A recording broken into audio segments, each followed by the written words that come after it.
गणितापेक्षाही अतिशय सोपा असा असलेला विषय म्हणजे बुद्धिमत्ता चाचणी. यामधील आपण पाहत आहोत 5वं प्रकरण प्रतिबिंब आणि प्रतिमा. अरे उघडा ना पटकन तुमचं बुद्धिमत्ता चाचणीचं पुस्तक उघडा. आता आपल्याला पाहायचं आहे प्रतिबिंब 2 म्हणजेच काय, आरशातील प्रतिभा प्रतिबिंब. जलप्रतिबिंब यापूर्वी पाहिलेलं आहे आपण. आता आपण बघत आहोत आरशातील प्रतिमा. फार सोपं आहे हे सुद्धा. बघा आपल्या ज्ञानेश्वरीमध्ये काय दाखवलेलं आहे हे पहा बरं. म्हणजेच काय, आपलं स्कॉलरशिपचं पुस्तक रे. ह्या स्कॉलरशिपच्या पुस्तकाचं वारंवार पारायण करायचं बघा मुलांनो. मग आता या पुस्तकात कसं समजून सांगितलं आहे बघा प्रतिबिंब म्हणजे काय. आता बघा इकडे झाड दिसायलंय, इथं कार दिसायली आहे, इथं माणूस दिसायलंय, इथं माणूस हे दिसायले.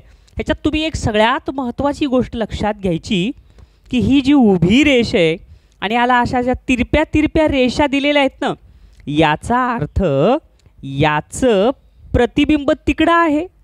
हे लक्षात आलं का मुलांनो. बघा आपल्याला प्रश्न आकृतीमध्ये हे इकडला भाग दिलेला असतो.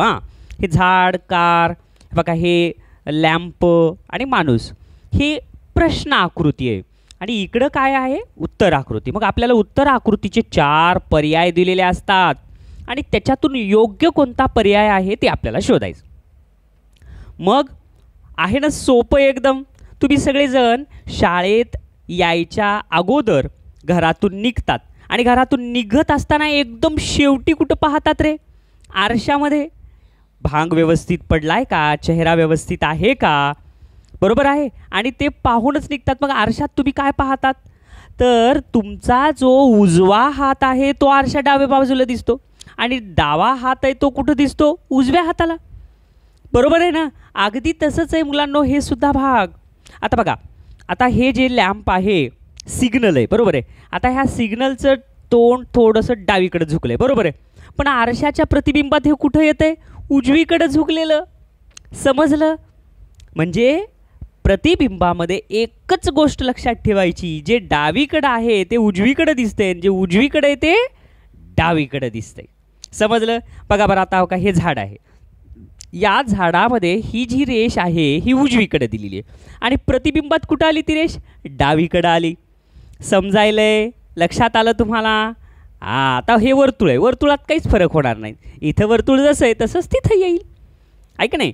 चला तर मग आता याच्यावर आधारित आणखीन काही महत्त्वाच्या गोष्टी पाहूया बरं का. आणि ह्या सगळ्या गोष्टी इतक्या महत्त्वाच्या आहेत की याच्यावर आधारितच सगळे प्रश्न येतात बरं का मुलांनो. त्याच्यामुळे हा व्हिडिओ शेवटपर्यंत नीट पहा. बघा आपल्या ज्ञानेश्वरीत काय दाखवलेलं आहे ते फार महत्त्वाची गोष्ट सांगितली बघा इथं. आता बघा इथं काय दिले, मूळ अक्षरे व अंक, आणि इकडे दिला आरसा. म्हणजे हे जी डिझाईन आहे ती आरशाची डिझाईन आहे, लक्षात घ्या बरं का मुलांनो. आणि तिकडे दिले प्रतिमा म्हणजे प्रतिबिंब. एक एक एक एक समजून घ्या बरं का. आता नीट व्यवस्थित समजून घ्या. बघा बरं आता फक्त अल्फाबेट ए पहा. आता हा अल्फाबेट ए इथं आता असा दिसतोय, बरोबर आहे, आणि आरशाच्या प्रतिबिंबामध्ये असा दिसायला आहे. लक्षात आलं. आता हे एक असं होऊन असं इकडं झुकलंय, बरोबर आहे. आणि प्रतिबिंबामध्ये जे आता इकडं डाव्या बाजूला हे जे झुकलेलं आहे, वळालेलं आहे, तेच आता प्रतिबिंबात कुठं दिसल, उजव्या बाजूला दिसल, उलटं. लक्षात आलं का. आणि ह्याच्यात एक गोष्ट लक्षात ठेवा बरं का, जी वरची बाजू आहे ती वरच राहते आणि खालची बाजू आहे ती खालीच राहते. फक्त डावी बाजू उजवी दिसते आणि उजवी बाजू डावी. बघा बरं आता अगदी त्याच्याच खाली सुद्धा तसंच दिलं आहे का नाही. बघा बरं आता अल्फाबेट बी. आता बघा हे बी कुठं आहेत, हे उजव्या बाजूला आहेत. मग आता तुम्ही जर प्रतिबिंबात पाहिलात तर कुठं दिसायलंय, डाव्या बाजूला. हे फार महत्त्वाचं आहे बरं का मुलांनो, फार महत्त्वाचं आहे हे. आता हे 2, हा 2चा वक्राकार भाग असा आहे, बरोबर आहे. आणि प्रतिबिंबात काय झाला, जे आता समजा हे वक्राकार भाग उजवीकडे आहे, ते प्रतिबिंबात वक्राकार भाग कुठं आला, असा इकडे डावीकडे आला. आता प्रतिबिंब इकडे मूळ आकृतीमध्ये हे 2 असं आहे खाली, बरोबर आहे की नाही, इकडे इकडे गेले खाली म्हणजे उजवीकडे सरकायले. आता ह्या प्रतिबिंबात कुठं आला, असं होऊन इकडं आलं डावीकडं. समजलं, लक्षात यायलंय तुम्हाला. चला बरं पहा. पुढं हे बघा हे अल्फाबेट सी सुद्धा तसंच आहे. आता हे अल्फाबेट सीचं तिकडं तोंड आहे, प्रतिबिंबात इकडं तोंड. आता हे 3चं इकडं तोंड आहे आणि प्रतिबिंबात तिकडं तोंड. दिसायलंय का नाही? 6 दिसल्यासारखं दिसतंय आहे का नाही? आणि इकडं 3. असे सगळे अल्फाबेट तुम्ही व्यवस्थित समजून घ्या. आता हे डी सुद्धा तसंच आहे बघा, दिसायले. ह्या डीचं तोंड तिकडं आहे पण प्रतिबिंबात कुठं आलं? इकडं. आता 4 सुद्धा नीट पहा तुम्ही, वक्राकार भाग इथं आहे पण ते तिकडून वक्राकार भाग गेला इकडं जास्त असलेला. आता ई, आता हे ईचं तोंड कुठं आहे? तिकडं. आणि प्रतिबिंबात कुठं आलं? इकडं. आता हे 5 सुद्धा असा वर जाऊन खाली आला. आता खाली आली रेष उजव्या बाजूची आहे पण 5चं इकडं प्रतिबिंबात डाव्या बाजूला आलं. लक्षात यायले तुम्हाला? हे सगळं महत्त्वाचं आहे बरं का मुलांनो. आता पहा बरं पुढचं, हे एफ सुद्धा बघा बरं कसं आहे. एफ सुद्धा नीट, एफचं तोंड तिकडं आहे पण प्रतिबिंबात इकडं आलं. आणि हे 6 तिकडं तोंड करून आहेत पण प्रतिबिंबात 3 दिसल्यासारखं दिसतात. हे लक्षात घ्या बरं का, फार अत्यंत महत्त्वाचं आहे हे जी. हे बघा हे जी कसं आहे? असं इकडं डाव्या बाजूला वक्र आहे, बरोबर आहे का नाही? आता हे डाव्या बाजूला वक्र आहे पण प्रतिबिंबात वक्र कुठं झालं? तिकडं उजव्या बाजूला वक्र झालं. समजायले? आता हे 7 असे जाऊन असे आहेत पण प्रतिबिंबात कुठं आलं? तिकडं वक्र आकार आलं. म्हणजे जे डाव्या बाजूला आहे ते उजव्या बाजूला गेलं, उजव्या बाजूला आहे ते डाव्या बाजूला. यस पहा बरं, यस सुद्धा कसं झालं आहे? प्रतिबिंबात कसं दिसायलंय? 8 अशा अंक आहेत आणि प्रतिबिंबात कसं दिसायलेत? म्हणजे जे इकडं वक्र आकार आहे ते तिकडं. म्हणजे हे जे आरसा आहे ना, हे आरशात लक्षात घ्यायचं कधी पण इकडं वक्र आहे म्हणजे ते तिकडं वक्र होणार. अत्यंत महत्त्वाचं आहे बरं का हे सगळा भाग. तुम्हाला परीक्षेत काय करतात? असेच अल्फाबेट देतात 3-4 आणि त्याचं प्रतिबिंब शोधा म्हणतात. आलं का लक्षात? काही अंक देतात आणि त्याचं प्रतिबिंब शोधा म्हणतात. त्याच्यामुळे सगळं महत्त्वाचं आहे. तर 9चा भाग असा जाऊन असा आहे पण प्रतिबिंबात आता हे इकडं उजवीकडं चाललंय आणि प्रतिबिंबात असं जाऊन इकडं डावीकडं आलं. म्हणजे जे उजवीकडं होतं ते डावीकडे यायलंय. वाय पण बघा नीट पहा. आता हे झड सुरुवात झाला इथून, वरची रेष कुठून सुरू झाली? डावी बाजूकडून उजवी बाजूकडे गेले. प्रतिबिंबात अगदी उलट, उजव्या बाजूकडून डावी बाजूकडे आली. आलं का लक्षात? अशा पद्धतीनं हे भाग आहे. पुढं आणखीन पहा हे बघा हे मूळ अंक आणि प्रतिमा. हे नीट समजून घ्यायचं बरं का मुलांनो, इतकं महत्त्वाचं आहे रे बापरे, फार महत्त्वाचं आहे हे. तुम्ही जर हे कायम लक्षात ठेवलात ना तुम्हाला सगळं प्रकरण सोपं जाते. बघा आता हे काय दिले? 1 अंक. 1 अंक कसा काढला आहे? लक्षात घ्या नीट. आणि त्याचं प्रतिबिंब म्हणजे प्रतिमा कशी दिसतीये? आता हे 1चा दांडा इकडून आहे डाव्या बाजूनं, प्रतिबिंबात कुठं आला? तिकडून. लक्षात आलं का? अगदी तसंच आहे बघा. खालचा अंक बघा 2 अंक आत्ताच पाहिला आहे तुम्ही. प्रतिबिंबात कसा दिसायला आहे? वक्राकार भाग. आता ह्या 2चा तिकडे आणि इकडून प्रतिबिंबात उलटा झाला. लक्षात आलं का? तसंच पुढचा अंक पहा बरं, 3 अंक सुद्धा अगदी तसाच आहे. इकडं 3 दिसायले आणि तिकडं किती दिसायले? 6 दिसल्यासारखं मराठीतले आहे का नाही? हां, हे सगळा भाग नीट लक्षात ठेवा, नीट व्यवस्थित आत्मसात करा. आता हा 4 इंग्रजी 4 आहे. ते आपण मराठी अंक पाहिले, आता इंग्रजी पाहिलोत. आता हे 4चा असा असं असं आहे म्हणजे हे जे इकडला दांडा आहे जॉईंट झालेला तो उजवीकडे, प्रतिबिंबात कुठं दिसणार आहे? डावीकडे. आणि ही वरचा शिरोबिंदू आहे त्रिकोणाचा ते वरच आहे, इकडं पण वर आहे तिकडं पण वर आहे. जलप्रतिबिंबात काय होतंय? वरचा भाग खाली आणि खालचा भाग वर. पण आरशामध्ये काय होतंय? वरचा भाग वरच राहतो आणि खालचा भाग खाली, फक्त उलट होतो. लक्षात घ्या, सगळं व्यवस्थित लक्षात घ्या. खालचा बघा बरं 5 अंक असाच आहे, 5 सुद्धा दिसला सगळ्यांना. त्याच्यानंतर 6 अंक बघा बरं. आता हा 6 अंक कसा आहे? असा आणि असा. आणि प्रतिबिंबात कसं होईल रे? उलट. म्हणजे जे इकडं वक्र व्हायले ते तिकडं वक्र चाललंय बघा, असं जाऊन असं. अगदी तसाच पुढचा अंक पहा, 7 अंक सुद्धा कसा आहे? 7 अंक अशी रेष आणि अशी खाली आलेले आहे. आणि प्रतिबिंबात काय होतं? जे डावीकडून उजवीकडे रेष वरची ओढली होती आपण, ती प्रतिबिंबात तिकडून इकडे आली आणि इकडे खाली गेली. समजेल? हां, हे सगळं व्यवस्थित आत्मसात करा. 8 मध्ये काही फरक वाटत नाही, जशाच तसं वाटतंय. हां, प्रतिबिंबात 9 बघा बरं. आता 9 कसं होतं? हे असं जाऊन इकडं वळायले, बरोबर आहे, इकडं. पण 9 प्रतिबिंबात कसं होईल? असं जाऊन तिकडं वळायले. हे लक्षात घ्या. आणि 0 0 काही बदल नाही, जशाच तसं आहे. हे सगळं व्यवस्थित तुम्ही आत्मसात करा बाळांनो. जेवढं तुम्ही हे आत्मसात करताल तेवढं तुम्हाला पुढचा भाग अत्यंत सोपा जाईल. म्हणून हा सगळा भाग तुम्ही वारंवार वाचा, वारंवार आत्मसात करून घ्या. लक्षात आलं का? हां, जी गोष्ट वेळच्या वेळी तुम्ही जर केलात रे तर तुम्हाला पुढं चलून काही अडचण येत नाही. तुम्ही डायरेक्टच जर प्रश्न सोडवायला सुरू केलात तर तुम्हाला मग काही समजणार नाही बघा. हां, त्याच्यामुळं हे स्टेप बाय स्टेप चालायचं, व्यवस्थित चालायचं. चला आता आपण पाहू याचे नमुना प्रश्न पण बघू. हां लगेच बघा बरं. आता नमुना प्रश्न अत्यंत सोपे प्रश्न असतात बरं का मुलांना. स्वाध्याय आरशातील प्रतिमा. नमुना प्रश्न. प्रश्न 1 ते 4 साठी सूचना आहेत बरं का. नमुना प्रश्नात फक्त 4च प्रश्न दिले. पुढील प्रत्येक प्रश्नात प्रश्न आकृतीचे आरशातील प्रतिमा कशी दिसेल ते ओळखून त्याचा पर्याय क्रमांक लिहा. अरे मुलांनो, एवढे सोपे प्रश्न आहेत ना, फार म्हणजे फार सोपे आहेत. तुम्ही खरं तर लय भाग्यवान आहेत. ही स्कॉलरशिपची परीक्षा पहिलं 4थी पर्यंत होती, माहिती का तुला? 4थी पर्यंत होती बरं का. तुम्हाला माहिती आहे ना, आता ती 5वीला आली आहे. म्हणजे 4थीच्या मुलांचे सगळे प्रश्न 5वीला आलेत. म्हणजे किती सोपं झालं तुम्हाला, ऐक नाही. जे मुलं 4थीला सगळं सोडवू शकत होते तेच तुम्हाला 5वीला सोडवायचे. म्हणजे ऐक नाही सोपं. बघा बरं, आता हा प्रश्न सुद्धा. आता ही प्रश्न आकृती नीट पहा. आणि इथं काय दिलं? हे आरसा, बरोबर आहे. मग आता आरशातला मंत्र काय लक्षात ठेवायचा? उजव्या बाजूला जे असते ते डाव्या बाजूला येते उत्तरामध्ये. मग आता हे गोल कुठं आहे? उजव्या बाजूला. मग आता कुठं येईल? डाव्या बाजूला. अरे पर्याय 2 मध्ये तर हे गोल उजव्या बाजूला दिले, चुकला, ह्याला बाद करून टाका. पर्याय 3 मध्ये सुद्धा गोल उजव्या बाजूला दिले, चुकलं, ह्यालाही बाद करा. पर्याय 4 मध्ये सुद्धा हे गोल उजव्या बाजूला दिले, चुकलं, ह्यालाही बाद करा.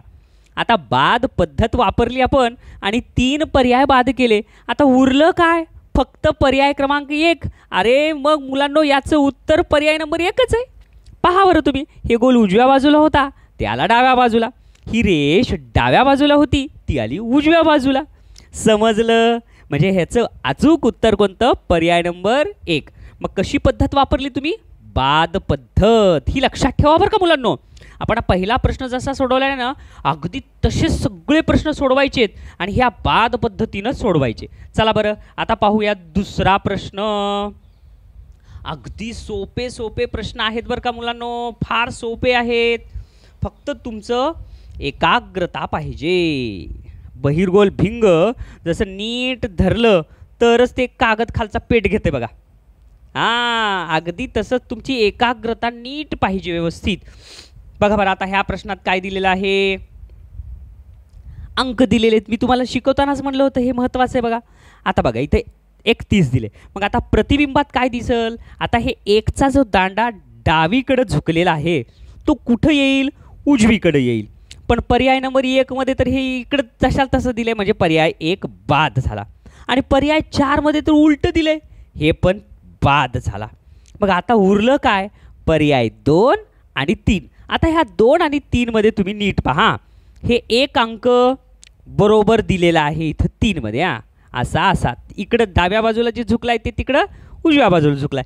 पण नीट पहा तुम्ही, पर्याय नंबर 3 मध्ये तुम्हाला दिसून येईल की ह्या दांड्याच्या बाजूला हे वक्राकार भाग दिलाय. पण ॲक्च्युअलमध्ये इथं दांड्याच्या बाजूला वक्राकार आहे का? नाही आहे. म्हणून पर्याय नंबर 3 पण बाद झाला. अशा पद्धतीनं आपण 3 पर्याय बाद केले, उरला एकच पर्याय आणि तो उरला पर्याय नंबर 2. मग पर्याय 2 क्रमांकाचं वर्तुळच रंगवायचं. समजलं तुम्हाला? अशा पद्धतीनं आपण दुसराही प्रश्न सोडवला. चला पाहूया आता तिसरा प्रश्न. अगदी सोपा प्रश्न आहे बरं का बाळांनो, फार सोपे सोपे प्रश्न आहेत, सगळे प्रश्न सोपे आहेत मुलांनो. बघा आता तिसरा प्रश्न काय दिलंय. आता या तिसऱ्या प्रश्नात तुम्ही जर नीट पाहिलात तर तुम्हाला असं दिसून येईल की बघा व्यवस्थित पहा प्रश्न. अल्फाबेट वर्णाक्षर दिलेले आहेत तिथं. मग आता तुम्हाला शिकवतानाच म्हणलं होतं, हां हे सगळे वर्णाक्षर फार महत्त्वाचे आहेत. अजून तुम्ही वरचा भाग पाहिला नसेल तर व्यवस्थित वरचा भाग पहा. बघा काय दिले? MPU. मग आता हे यू कुठं आहे? उजवीकडे. मग उजवीकडं जे आहे ते कुठं येईल उत्तरामध्ये? डावीकडं, बरोबर आहे. पण पर्याय नंबर 2 मध्ये इथं काय दिलं? यम उजवीकडं आलेलं आहे. मग हे आपलं इथं यू उजवीकडे आहे, ते कुठे येईल? डावीकडे. पण पर्याय नंबर 4 मध्ये हे उजवीकडे दिले. पर्याय 4 कट करू, एक एक कट करू. पुन्हा त्याच्यानंतर तुम्ही नीट पहा, तुम्हाला पर्याय 2 मध्ये तुम्हाला असं दिसून येईल की हे पीचा हा जो वक्राकार भाग आहे, हा वक्राकार भाग वरून आहे, पण 2 पर्यायामध्ये खालून उलटा दाखवलाय. चुकलं. आरशामध्ये व्यस्त होते का उलट होते का? नाही होत. आता हे पी वर आहे, ते खाली येणार नाही, फक्त उलट होते. जे इकडं आहे ते तिकडं तोंड जाईल, बरोबर आहे. त्याच्यानंतर पुन्हा पहा नीट, पर्याय 3 मध्ये यू कसं दिले बघा. आता हे पंढरपूरला गेल्यावर बघा टीका लावतात बघा एक, बरोबर आहे. असा टीका आहे, आरशामध्ये हे असंच दिसणार आहे, पण पर्याय 3 मध्ये काय दिलं? उलट दिलंय, म्हणून पर्याय 3 पण चुकला. अशा पद्धतीनं आपण 1 2 आणि 3 पर्याय बाद केले, उरला एकच पर्याय. तो पर्याय नंबर कोणता आहे? 1. आणि खात्री करून घ्या बरं का, हेच उत्तर आहे का बघा बरं. आता हे यू उजवीकडं होतं, ते डावीकडे यायला पाहिजे, आलं डावीकडं. यम कुठं होतं? डावीकडे होतं, ते कुठे यायला पाहिजे? उजवीकडं, आलं प्रतिबिंब.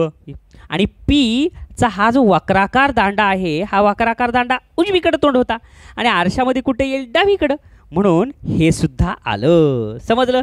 अशा पद्धतीनं याचं उत्तर पर्याय नंबर 1. 2 पद्धतीनं आपण शोधून काढलं, बाद पद्धतीनं पण मिळालं, आणि नंतर मग प्रत्येक गोष्ट आपण ही प्रतिबिंब दिसते का ही तपासून पाहिली. लक्षात आलं? चला पाहूया पुढचा प्रश्न. बघा 4था प्रश्न, हा पण सोपा आहे. आता बघा, कितीही आकृती क्लिष्ट असली, किचकट असली, तरी एक ठोकताळा वापरायचा आणि उत्तर काढायचं. आता ठोकताळा कसा? आता हे ई अल्फाबेट आहे, हे कुठं आहे? या आकृतीच्या उजव्या बाजूला आहे. समजा हे ई म्हणजे उजवा डोळा आहे, तर आता आरशाच्या प्रतिबिंबात हे कुठं येईल? डाव्या बाजूला. मग डाव्या बाजूला ई यायला पाहिजे, तर पर्याय 1 मध्ये उजव्या बाजूला दिले, हे चुकलं. समजलं? त्याच्यानंतर बघा, हे ई आहे, त्याचं प्रतिबिंब ई सारखं थोडीच दिसेल, म्हणजे पर्याय 2 पण चुकला. अशा पद्धतीनं बाद करत चालायचं. आता बघा नीट पहा, तर आता ही जी त्याच्या डोक्यावरचा टिळा आहे, त्याच्यातली ही जी रेष आहे, ही रेष जशाच तसं दिलेली आहे इथं, जी की प्रतिबिंबात अशी दिसणार नाही. आलं का लक्षात? आता ही वरून इकडून खाली आलं, म्हणजे उजव्या बाजूकडून डाव्या बाजूकडे आली, तर ती दिसेल कशी? डाव्या बाजूकडून उजव्या बाजूकडे येईल. पण पर्याय 3 मध्ये हे जशाच तशी दिली, म्हणून पर्याय 3 पण चुकला. अशा पद्धतीनं बाद पद्धत वापरली आणि 3 पर्याय चुकीचे ठरवले की उरलेला पर्याय हेच आपलं उत्तर असतं. आणि हे पण तपासून घ्या बघा, ई उजव्या बाजूला होतं, ते डाव्या बाजूला आलं. डी डाव्या बाजूला होतं, ते प्रतिबिंबासारखं दिसतंय आणि उजव्या बाजूला आले. हे बघा, हे वरचा जे गंधा टाईप आहे ती सुद्धा असंच उजव्या बाजूला आले. आता त्रिकोणासारखं दिसणार, हे अंडाकृती भाग हे तसाच दिसाल, आणि हे वक्राकार अर्धवर्तुळाकार भाग तसेच दिसेल. समजलं? चला पहा पुढचा प्रश्न. बघूया 5वा प्रश्न. पुढीलपैकी कोणत्या आकृतीच्या डाव्या बाजूस आरसा ठेवल्यास हुबेहूब आकृतीशी जुळणारे प्रतिबिंब दिसेल? आता हा प्रश्न वेगळा आहे, ह्याच्यात प्रश्न आकृतीत दिली नाही बरं का. आता तुम्ही नीट पहा, जर ही आकृती आरशात पाहिली तर अशाला अशी दिसेल का, हे प्रश्न विचारलाय. मग हे एन सारखं तर दिसणार नाही, ओ सारखं दिसेल, पण हे एन सारखं दिसणार नाही, हे चुकलं. आता आय सारखं दिसेल आरशामध्ये, पण एम सारखं दिसेल का आरशामध्ये? नीट तुम्ही पहा, आरशात डावी बाजू जी असती ती कुठं दिसती? उजव्या बाजूला. मग आता हे इथं आपल्याला दिसायलंय IMT, आणि आरशात काय दिसेल रे? हे टी तिकडं जाईल, बरोबर आहे, TMI दिसेल. अगदी जशाला तशी दिसतील बरं का. हे आय सारखं दिसेल, एम सारखं दिसेल, टी सारखं दिसेल, पण इथं जे IMT दिसायले ते आरशात TMI दिसेल, म्हणजे जशाच तसं येणार नाही. हे समजलं मुलांनो? आता पुढचा HUX. आता हे एक्स कुठं आहे? उजव्या बाजूला, म्हणजे आरशात कुठं दिसेल? डाव्या बाजूला. जशाला तसं दिसेल, एक्स जशाला तसं दिसेल, यू जशाला तसं दिसेल, एच जशाला तसं दिसेल, पण इथं जसं हुक्स शब्द तयार झाला आहे तसं तिथं XUH ह असं होईल. पण पर्याय नंबर 3 जर तुम्ही नीट पाहिलात तर इथं MAM मॅम असा शब्द तयार झाला आहे आणि आरशामध्ये हे यम कुठं येईल? डाव्या बाजूला. आणि हे यम कुठं येईल? हे इकडं डाव्या बाजूचं कुठं जाईल? उजव्या बाजूला. म्हणजे हे आरशामध्येही असंच दिसेल MAM. म्हणून 5व्याचं अचूक उत्तर किती? पर्याय नंबर 3. लक्षात आलं मुलांनो? पक्क लक्षात ठेवा. आणि अशाच पद्धतीनं आता आपल्याला स्वाध्याय 5.2 सोडवायचा आहे. पण त्यासाठी एक अट आहे. तुम्ही सगळ्यांनी ना 5.2 पहिल्यांदा सेल्फ स्टडीनं सोडवा. स्वयं अध्ययनाने जसं येईल तसं सोडवा आणि त्याच्यानंतरच मग पुन्हा मार्गदर्शनपर केलेला व्हिडिओ पहा. चला तर मग ग्रहपाठ अगोदर करा. लागा कामाला.